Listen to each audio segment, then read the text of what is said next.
નમસ્કાર વિદ્યાર્થી મિત્રો, ધોરણ 10 ગુજરાતી ગદ્ય ડાંગ વનો અને જેનો સાહિત્ય પ્રકાર છે નિબંધ, જેના નિબંધકાર લેખક મહેન્દ્રસિંહ પરમાર છે. જન્મ 2/10/1967. મહેન્દ્રસિંહ તખ્તસિંહજી પરમારનું વતન સુરેન્દ્રનગર જિલ્લાનું કુકણા ગામ છે. તેઓ ભાવનગર યુનિવર્સિટીના ભાષા ભવનમાં અધ્યક્ષ તરીકે કામગીરી કરે છે. તેઓ વાર્તાકાર, વિવેચક અને દિગ્દર્શક તરીકે જાણીતા છે. તેમનું ગદ્ય આગવી ભાત પાડે છે. તેમના પ્રથમ નામનો વિવેચન સંગ્રહ પોલિટેકનિક નામે વાર્તા સંગ્રહ અને રખડોનો કાગળ નામે નિબંધ સંગ્રહ પ્રગટ થયા છે. આ નિબંધ રખડોનો કાગળમાંથી લેવામાં આવ્યો છે. પોતે કરેલા નર્મદા કિનારા અને ડાંગના જંગલોના પ્રવાસના સંસ્મરણોને લેખક પત્ર રૂપે પોતાના બાપુજીને લખે છે, જેમાં લેખકનો રખડું સ્વભાવ, સંવેદનશીલ હૃદય અને સૌંદર્ય દ્રષ્ટિ અનુભવાય છે. અહીં લેખકનો નર્મદા સાથેનો સૂક્ષ્મ નાતો છે, તો સાથે ગુજરાતના એક રળિયામણા પ્રદેશ ડાંગના પ્રાકૃતિક સૌંદર્ય તથા ત્યાંના લોકોની વિશેષતાઓ પણ આ નિબંધમાં અત્યંત લાઘવથી વર્ણવાય છે, ટૂંકાણપૂર્વક વર્ણવાય છે. એ સાથે લેખકનું સંવેદન પણ ઘૂંટાતું જાય છે. આ આખી વાત કરવા માટે પત્ર શૈલી પસંદ કરીને લેખકે પોતાની અને ભાવકની વચ્ચે અંગત સેતુ રચ્યો છે. નિબંધનું ગદ્ય પ્રવાહી છતાં ઊંડાણવાળું છે. ગુજરાતી ગદ્યની એક જુદી તરે એમાં રહેલી છે. ડાંગ વનો અને લેખક પત્ર લખે છે, પ્રિય બાપુજી, અગાઉ અંકલેશ્વર અને આહવા ગયો ત્યારનો તમને લખવા ધારતો હતો. એ પછી ફરી એકવાર જઈ આવ્યો. લખ્યા વગર ન ચાલે એવું થઈ આવ્યું. એ અનુભવોને પુનઃસ્ફુત કરવાનો પ્રયત્ન કરું છું.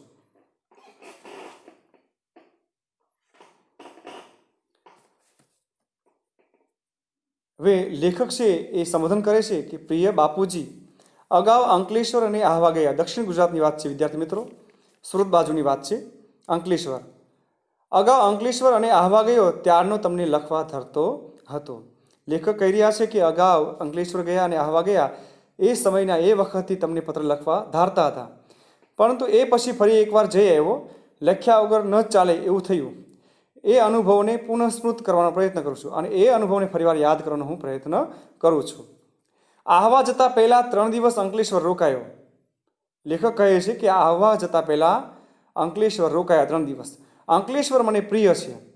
બોલો, અંકલેશ્વર લેખકને ખૂબ પ્રિય. મિત્રો મજાકમાં જેને ગંધકેશ્વર કહે છે. હવે લેખકના જે મિત્રો છે એ આ અંકલેશ્વરને ગંધકેશ્વર કહે છે. કદાચ વિદ્યાર્થી મિત્રો તમે સુરત ગયા હોય અને વચમાં અંકલેશ્વર આવે છે. એ અંકલેશ્વર છે એ દવાની ફેક્ટરીઓનું એ આખું શહેર છે. ત્યાં તમે જાઓ એટલે મોઢે બસમાં બેઠા હોય તો રૂમાલ રાખવો પડે, નહીંતર તમારો શ્વાસ રૂંધાય, તમને શ્વાસ લેવો ગમે નહીં. એવું એ ગંદુ શહેર છે. એવું ત્યાં ગંદી વાસ આવતી હોય. ગંદુ શહેર તો ન કહી શકાય, પરંતુ ત્યાં કેમિકલની એવી વાસ આવતી હોય, એવી ગંધ આવતી હોય. તો મિત્રો મજાકમાં જેને ગંધકેશ્વર કહે છે, એ કારખાનાઓથી ઉભરાતું એશિયાનું બીજા નંબરનું ઔદ્યોગિક મથક. તો આવા કારખાનાઓથી ઉભરાતું એશિયાનું બીજા નંબરનું ઔદ્યોગિક મથક છે. મારું પ્રિય સ્થળ છે. અહો વૈચિત્ર્યમ. બોલો કે લેખકનું આ પ્રિય સ્થળ છે એટલે એમ કહે છે ખરેખર આ તો વિચિત્ર કહેવાય, આશ્ચર્ય કહેવાય. એની દુર્ગંધ સાથે એક ઘરવબો કેળવાઈ ગયેલો. લેખકને આ અંકલેશ્વરની દુર્ગંધ સાથે ઘર જેવો સંબંધ જળવાઈ ગયેલો. પણ સાચું કહું તો અહીંના ભરૂચી નાકાથી બોરભાઠા થઈને આગળ જતાં આવતી ભેખડવતી નર્મદાને કારણે અંકલેશ્વર મારી પ્રિય જગ્યા છે. લેખક કહી રહ્યા છે કે જો ખરેખર સાચું કહું, સાચી વાત કરું તો અહીંના ભરૂચી નાકાથી, એટલે કે ભરૂચનું જે નાકું છે એ નાકાથી બોરભાઠા થઈને આગળ જતાં આવતી ભેખડવાળી જે નર્મદા નદી છે એના કારણે અંકલેશ્વર મારી પ્રિય જગ્યા રહે છે. એટલે લેખક કહે છે કે અંકલેશ્વર પોતાને કેમ પ્રિય છે, તો કે આ કારણ બતાવ્યું કે નર્મદા નદીના કારણે મને પ્રિય સ્થળ બન્યું છે. અહીં ઊંચા સ્થાને બેસીને કેટલી વાર સૂર્યાસ્ત જોવાની મજા લૂંટી છે. અહીં ઊંચા પર્વતો પર ઊંચા આસને બેસીને કેટલી વાર લેખકે સનસેટ પોઈન્ટ જોયો છે. અહીં સૂર્યાસ્ત જોવાની મજા લૂંટી છે. અસ્તાચળે પહોંચેલા સૂર્ય મહારાજ અક્ષિતિજ જળવતી નર્મદાની સપાટી પર છેક અમારા સુધી લાલ કાર્પેટ બિછાવી આપે. હવે આ છેક અસ્તાચળે પહોંચેલા સૂર્યનારાયણ અક્ષિતિજે જાળવતી નર્મદાની સપાટી પર છેક અવારા સુધી એમ કે લાલ કાર્પેટ બિછાવે છે, એક જાજમ પાથરી દે છે. લેખક કહી રહ્યા છે કે નર્મદા નદી પૂરી થાય અને જ્યાં સુધી એ દેખાય ત્યાં સુધી સૂર્ય મહારાજ જાણે કે નર્મદા નદીનો જે છેડો આવતો હોય અને ત્યાં સૂર્ય અસ્ત થતો હોય એવું લાગી રહ્યું છે. અને જાણે કે આ સૂર્ય મહારાજ છે એ નર્મદાની સપાટી ઉપર એક લાલ જાજમ પાથરતા હોય એવું લાગી રહ્યું છે. આ રાજમાર્ગે ટપટપ કરતા દોડીને એમને મળવા જઈએ તો ગાયબ થઈ જાય છે. અને અમે એ છેક સુધી જોવા જઈએ છીએ, ટપટપ કરતા દોડીને જઈએ છીએ, ત્યાં એ લાલ જાજમ છે એ ગાયબ થઈ ગયો હોય. નર્મદાએ મને હર હંમેશ ઝંકૃત કર્યો છે. નર્મદાએ મને હર હંમેશ ઝંકૃત કર્યો છે. કોઈ પણ રૂપમાં એ નદી મને તાણી જાય છે. એટલે લેખક કહેવા માગે છે કે નર્મદા નદીએ હંમેશા એમને આકર્ષ્યા છે અને કોઈ પણ સ્વરૂપે તેમને ત્યાં લઈ જાય છે. નર્મદા નદી છે એના સૌંદર્યથી લેખકને એના સૌંદર્ય પ્રવાહમાં એ ઢસડે છે. આમ જમણી તરફ સામા પ્રવાહે, જો કે સામા પ્રવાહ તો કહેવાનો, ભરતીની અસર હોય તો છેક સુધી તમે શંકિત રહો કે શું નદી વહેણ બદલ્યું. એ લેખક કહેવા માગે છે કે કદાચ સામો પ્રવાહ તો કહેવાનો, જો સમુદ્રમાં ભરતી હોય, ખાડીમાં ભરતી હોય તો એ ભરતીના કારણે આપણને શંકા થાય, શંકા થાય કે નર્મદા નદીએ વહેણ અવળું બદલ્યું કે શું એમ. એટલે સમા પ્રવાહે જોવું તો કબીરવડ, નારેશ્વર, જબલપુર ને અમરકટક સુધીના તમામ પ્રદેશો ફરી વળું તો આમ ડાબી તરફ પ્રવાહ સાથે વહું તો સમુદ્રમાં, ત્યાંથી ક્યાંનું ક્યાંય. એટલે કે લેખકની જે સૌંદર્ય યાત્રા છે ક્યાંયની ક્યાંય સુધી પહોંચે છે. કબીરવડ સાથે કબીરજીને અનુભવીએ. લેખક પોતે વિચારે છે કે નર્મદાના કાંઠે જે કબીરવડ આવેલો છે, ખૂબ વિશાળ વડ છે. એ કબીરવડ સાથે લેખક છે એ કબીરવડને અનુભવે છે. કબીરા મન કા આપા ખોય, ઓરન કો શીતલ કરે આપું શીતલ હોય. કબીરા એસી વાણી બોલીએ જો મન કા આપા ખોય, ઓરન કો શીતલ કરે આપું શીતલ હોય. તો એવી શીતલતા લેખકને આ કબીરવડ પાસેથી મળે છે, એનો અનુભવ થાય છે. કેટલાય તપસ્વીઓના તપને અનુભવીએ. નાહીએ ત્યારે આખી નર્મદા આપણી હોય.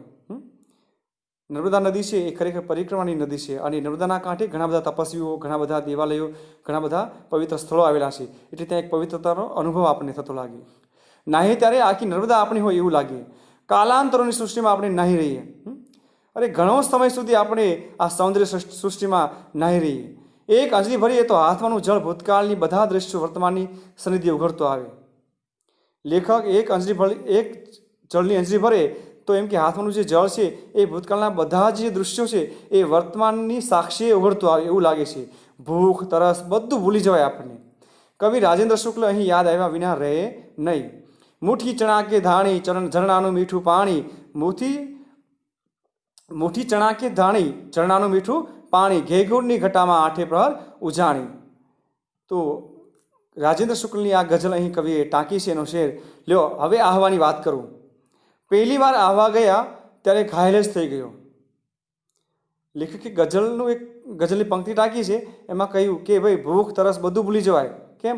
તો કે બસ મુઠ્ઠી ચણા હોય અને ધાણી હોય અને આ નર્મદા નદીનું પાણી હોય, મીઠું ઝરણાનું પાણી હોય અને આ ઘેઘૂર વડલા હોય, ઘેઘૂર વૃક્ષો હોય, આવી હરિયાળી વન સંપદા હોય તો બસ આઠે પર આપણે આનંદ જ હોય ને, બીજું શું ઘટે આપણી પાસે. લ્યો હવે એમ કે તમને હું આહવાની વાત કરું. પહેલી વાર આહવા ગયો ત્યારે ઘાયલ જ થઈ ગયો. ખૂબ આકર્ષાય આહવાની સંપદાથી. વન સંપદાનું આટલું અદીમ અને મનોરમ રૂપ લગભગ બધું જ વિસરાઈ ગયું. આહવામાં મિત્રવર્ય જગદીશભાઈનું ઘર એકદમ સનસી પોઈન્ટની બાજુમાં. લેખક આહવાની વાત કરતા આપણને કહે છે કે ત્યારે એમ કે હું ઘાયલ જ થઈ ગયો. એમ કે એમનું હૃદય છે એ આ સૌંદર્યથી ભરાઈ ગયું. વન સંપત્તિનું આટલું આદિમ, પહેલાં ન જોયેલું એવું મનોહર રૂપ, લગભગ બધું જ વિસરાઈ જાય એવું એ સૌંદર્ય એમણે જોયું. આહવામાં એમના એક મિત્ર જગદીશભાઈ હશે, એમનું ઘર એકદમ આ સૂર્યનો જે આથમે સંક્ષેપ પોઈન્ટ એની બાજુમાં જ છે. સંક્ષેપ પોઈન્ટની ઊંચાઈથી નીચેની આખી રંગભૂમિ જોવા સરખી. આ જે સૂર્ય અસ્ત થાય છે એ સંક્ષેપ પોઈન્ટની ઊંચાઈથી નીચેની જે સપાટી છે એ આખી રંગભૂમિ જે છે એ જોવા જેવી લાગે. એની રંગરમણા અદ્ભુત. દૂર નીચે માનવ વસવાટથી સવારની ઝાંખી કરાવતા રતુમડા પત્તાના હોય તેવા ઘર. એની રંગરમણા એમ કે અદ્ભુત છે. દૂર એમ કે નીચે જે માનવ વસવાટ છે એ વસવાટથી એ સવારની ઝાંખી કરાવતા રતુમડા પત્તાવાળા એ વૃક્ષો, એ રતુમડા પત્તા હોય એવા જે લાલ રંગના જે નળિયા છે એ છાપરા પર એ ઘર જોવા મળે છે. જાણે કે રતુમડા પત્તા હોય એવું લાગી રહ્યું છે. એ ઘર સુધી દોડી જતી સર્પિલ ભૂખરી કીડીઓ અને એ ઘરો સુધી દોડી જતી સર્પિલ આકારની વાંકી ચૂકી સાપ જેવા જાણે કે કોઈ સાપ ચાલ્યો જતો હોય એવા સાપ જેવા આકારની ભૂખરી કીડીઓ જોવા મળે. ખીણમાંથી છેક સૂર્ય સાથે હરીફાઈ કરવા મથતા સાગની અને જમીન પર પથરાયેલા ઘાસની પોતપોતાની લીલપ જોવા મળે. તો ખીણમાંથી એમ કે છેક સૂર્ય સાથે હરીફાઈ કરતા હોય, જાણે કે કોઈ સાગના વૃક્ષો છે એ એટલા બધા ઊંચા જોવા મળે કે જાણે કે સૂર્યની સાથે હરીફાઈ કરતા હોય કે કોણ ઊંચું. અને જમીન પર પથરાયેલા જે ઘાસની કે પોતપોતાની લીલોતરી જોવા મળે છે. શાક એનો એવો કે સૂર્યપ્રકાશની આંટી મારે. અરે એ સૌંદર્યનો નશો એવો કે જાણે કે સૂર્યપ્રકાશની આંટી મારે એવો એ સૌંદર્ય જોવા મળે, એવો એ પ્રકાશ હતો. નયન રમ્ય અને નયન મનોહર શબ્દોની ખરેખરી અર્થછાયા અહીં પ્રત્યક્ષ થાય. આંખોને ગમે અને આંખોને હરી લે એવી એમ કે શબ્દોની જો ખરેખર અર્થછાયા હોય તો એમ કે આ પ્રત્યક્ષ અહીં જોવા મળે. પવનની સાથે ઘુમરાઈને ઉપર વહી આવતા રંગ, ગંધ, અવાજના ત્રિવિધ રૂપને ઊંડા શ્વાસ લે તો આખા અસ્તિત્વમાં અનુભવી શકો. પવનની સાથે ઘુમરાઈને ઉપર વહી આવતો જે પવન જે છે એ રંગ, ગંધ, સુસવાટા નાખતો પવન એનો ત્રિવિધ રૂપને એમ કે ઊંડા શ્વાસ લો તો આખા અસ્તિત્વમાં આપણે અનુભવી શકીએ. આપણે પોતાની જાતને અનુભવ થાય. પવનની જાદુઈ લાકડી ફરે ને આ દ્રશ્ય શ્રાવ્ય ચલચિત્રો પરિવર્તન પામતું રહીએ. જેવી રીતે પવન ધીમો વધઘટ થાય, એની ગતિ ધીમે થાય વધે તો એમ કે આ દ્રશ્ય શ્રાવ્ય ચલચિત્ર છે એ પરિવર્તન પામતું રહે, જોવા મળે આપણને. પવનના સુસવાટાનો અવાજ ધીમો થાય, વધે, પાંદડાનો જે અવાજ થતો હોય, ઝરણાનો અવાજ આવતો હોય, એ તો એ આ દ્રશ્ય અને શ્રાવ્ય ચલચિત્રો જાણે આપણને જોવા મળતું હોય એવું લાગે. હમણાં જ પડી ગયેલા વરસાદે વળી આ રંગભૂમિનું સમીકરણ જ બદલી નાખ્યું હોય.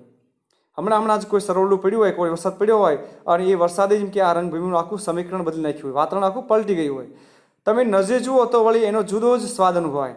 પણ આ જગ્યાએ બેસીને મને એક વિચિત્ર પણ મજાનો એક વિચાર આવ્યો. વિશ્વની કોઈ પણ સ્પંદનશીલ ચેતનાનો સ્પર્શે એવી આ દુનિયાને જોઈને કોણ કેમ રિએક્ટ થાય. લેખકને વિચાર આવે છે કે વિશ્વની કોઈ પણ સંવેદનશીલ ચેતનાને સ્પર્શે એવી આ દુનિયા જોઈને કોઈ પણ વ્યક્તિ એમ કે રિએક્ટ ન થાય એવું બને જ નહીં, કે ભાગ્યે જ બને. એટલે કે કોઈ દુનિયાને જોઈ કોઈ પણ એમ કે રિએક્ટ થાય. પદાર્થ એક જ પણ તેને ઝીલનાર પાત્રો કેવા નોખા ને તોય હેમનું હેમ વળે. એટલે લેખક કહી રહ્યા છે કે ખરેખર આ કુદરતી સૌંદર્ય એકનું એક છે. એને માણવાવાળા, એને જોનારા અલગ અલગ છે. પદાર્થ એક જ છે પણ એને ઝીલનારા પાત્રો કેવા નોખા નોખા ને તોય હેમનું હેમ વળે. જેવી રીતે ઈશ્વર એક છે પણ એના સ્વરૂપ અલગ અલગ છે. ઈશ્વર, અલ્લાહ, રામ, કૃષ્ણ, અખિલ બ્રહ્માંડમાં એક શ્રીહરિ જુજવે રૂપ અનંત ભાષે. એવી રીતે આ ઈશ્વર પણ પ્રકૃતિમાં કણે કણમાં એ રહેલો છે. એટલે પદાર્થ એક છે પણ એને ઝીલનાર પાત્રો કેવા નોખા નાખા ને તોય હેમનું હેમ વળે. કુદરતી સૌંદર્ય વળી એકનું એક. પછી તો દંડકારણ્યના જુદા જુદા રૂપ જોયા. લેખક દંડકારણ્યની વાત કરે છે, દંડકારણ્યની વાત કરે છે જે રામાયણમાં આવે છે, જેનો સંવાદ. પછી તો દંડકારણ્યના જુદા જુદા રૂપ જોયા. મહાલનું ડાંગ, વધાઈનું ડાંગ, સુબીર, વાસંદા, શિવઘાટ, સાપુતારા બધે દોડાદોડ કરી મૂકી. ક્યાંક ખૂબ ઊંચાઈથી ઊંડે તો ક્યાંક એકદમ ઊંડાઈથી ખૂબ ઊંચે ચંચળતાથી ભમી લીધું. ખીણની રસ્તે રાતે નીકળતો તો સ્તબ્ધ થઈ ગયો. ચો તરફ આજ્ઞા, સાગના ઝાડ રાતોરાત કોઈ શણગી લીધા. લેખક કહી રહ્યા છે કે ખીણને રસ્તે રાતે નીકળ્યા તો પોતે આશ્ચર્ય પામ્યા, સ્તબ્ધ થઈ ગયા કે ચારે તરફ આજ્ઞા. એક સૂક્ષ્મ જંતુ આવે છે ઉડતું, જેની પૂંછડી રેડિયમ જેવું એવું કંઈક પદાર્થ હોય છે, એના લીધે થઈ અને રાત્રિના પ્રકાશમાં એ ચમક મારતું હોય છે, પ્રકાશ આપતું હોય છે. તો એવું આ જંતુ એટલે કે આજ્ઞા. તો ચો તરફ આજ્ઞા એ સાગના ઝાડ રાતોરાત એમ કે કોઈ શણગારી લીધા હોય એવા એ સાગ લાગી રહ્યા છે. ઉપર નજર કરો તો તારાખચિત આકાશ અને અહીં નીચે આજ્ઞા. ઉપર આકાશમાં જોઈએ તો આકાશમાં તારાઓથી ભરાયેલું એ આકાશ જોવા મળે અને નીચે એ સાગના વૃક્ષો છે એ આજ્ઞાથી ટમટમતા જોવા મળે છે. તો પ્રિય કવિ રાજેન્દ્ર શુક્લ કાયમ સાથે જ રહે છે. સ્થાનનો ફરક અમથો, મૂળમાં તો અંજવાળું, તારકો શિખર સોહે આજ્ઞા તરાઈમાં. અહીં તહીં ઉડાઉડ કરતા આજ્ઞાઓ અંધકારને શણગારીને એક મોજેક બનાવી આપે છે. તો વિદ્યાર્થી મિત્રો, આપણે આ નિબંધ અહીં સુધી રાખીએ છીએ. અસ્તુ. જય હિન્દ, જય ભારત.